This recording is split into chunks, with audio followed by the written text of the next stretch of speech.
July was a really great reading month. I enjoyed everything that I read. I was feeling a bit lonely because I love talking to people about books, so I joined every book club. So first things first, I read Deacon King Kong by James McBride, and this was the Oprah Book Club selection for July.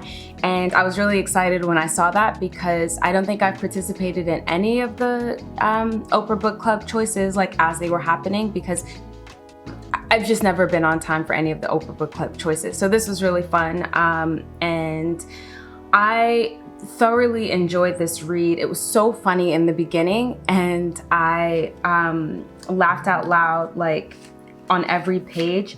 These characters are just some of the most real, authentic, expertly imagined characters, and by the time it gets to the climax of the story and you understand what's actually happening with the protagonist, who is this guy named Deacon King Kong, you are left feeling as if you've just received this like benediction, this like sermon, because of how profound it is and how deeply it touches you. Highly recommended if you just need a really good story that reminds you of the power of community and how we look out for each other.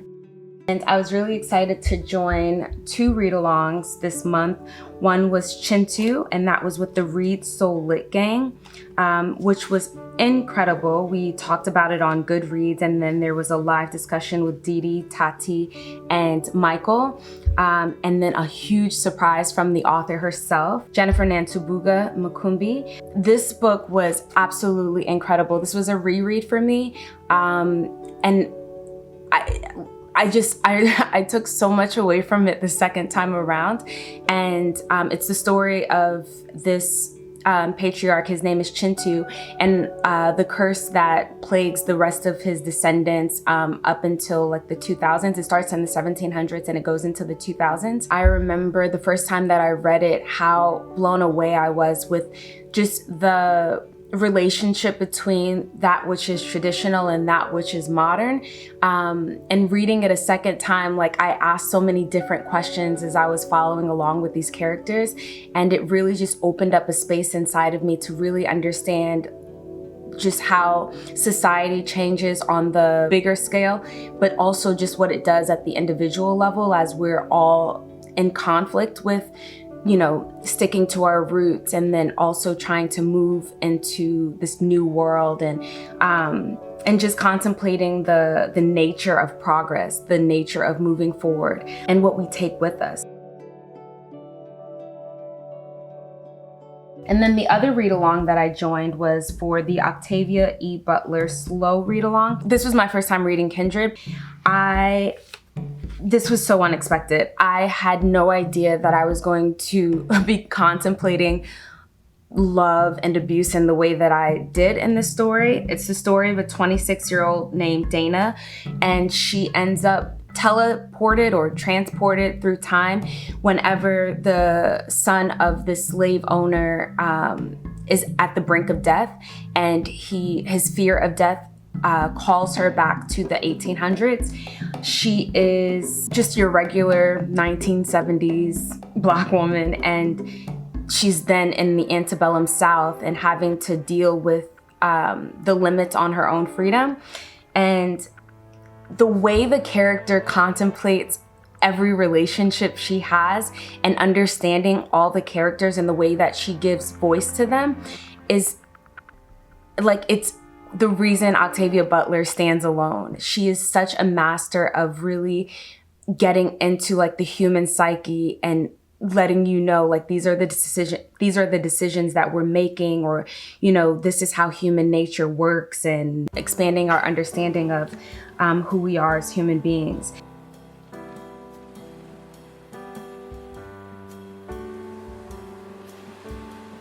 And then I read The Book of Night Women by Marlon James. Oh my goodness. This book, oh my goodness. I don't know what to say. This was another book where I was like closing my eyes to read it. This book was super, like, you could just feel everything. And I was just squirming every second, every page. It's the story of Lilith, and she is born in Jamaica during the time of slavery. Then she comes to learn like her true origins and who her actual parents are. And she thinks so highly of herself, which puts her at odds with the others that are enslaved.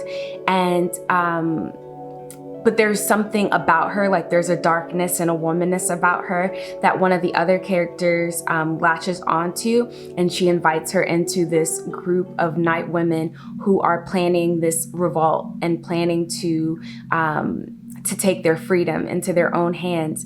And when I tell you, like, nothing is as it seems, like you could be guessing the whole time. You're gonna be like, oh yeah, she's gonna do that, or this is what's gonna happen. It's so unpredictable. After I finished this book, I was just like, yeah, my next life, I'm gonna come back as a night woman. It was just like, and reading in patois is always really fun. And then Begin Again by Eddie S. Glaude Jr. And this story, or this book, really follows James Baldwin's writing at the end of his life, and how things changed a lot for people after the assassination of Martin Luther King Jr. And like, this book really puts into context the 70s and the 80s and just like the emotional turmoil of the civil rights movement, and especially looking through the lens of James Baldwin, an artist of this time, someone reflecting this time. You are left with this responsibility, or like picking up the mantle to just say, oh, we can keep going, we can keep moving forward.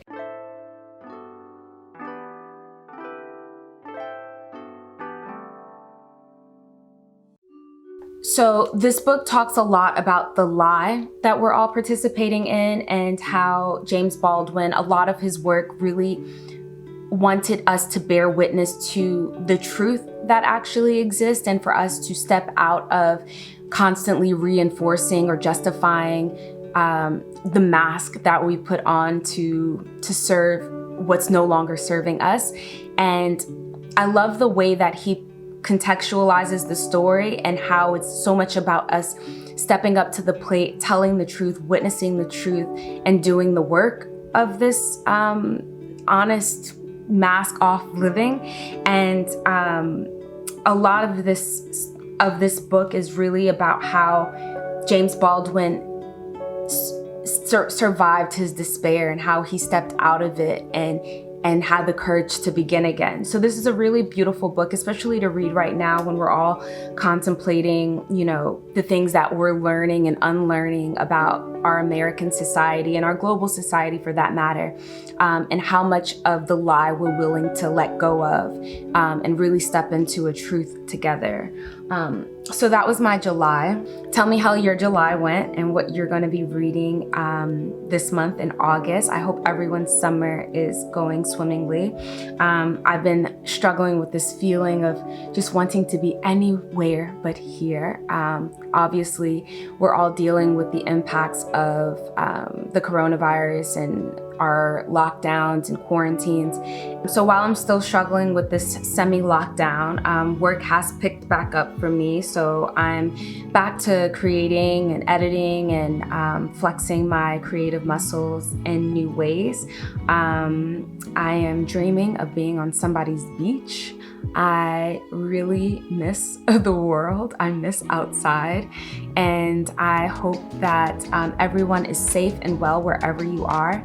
And this feeling of wanting to be anywhere but here is not debilitating, but that we find solace in the books that we are reading. That has really been helpful for me in joining all of these book clubs and read-alongs. And yeah, making the best out of this summer, and happy that I have some fabulous books to do that with. As always, thank you so much for watching. And until next time, remember to read or be read, and I'll talk to you soon. Bye.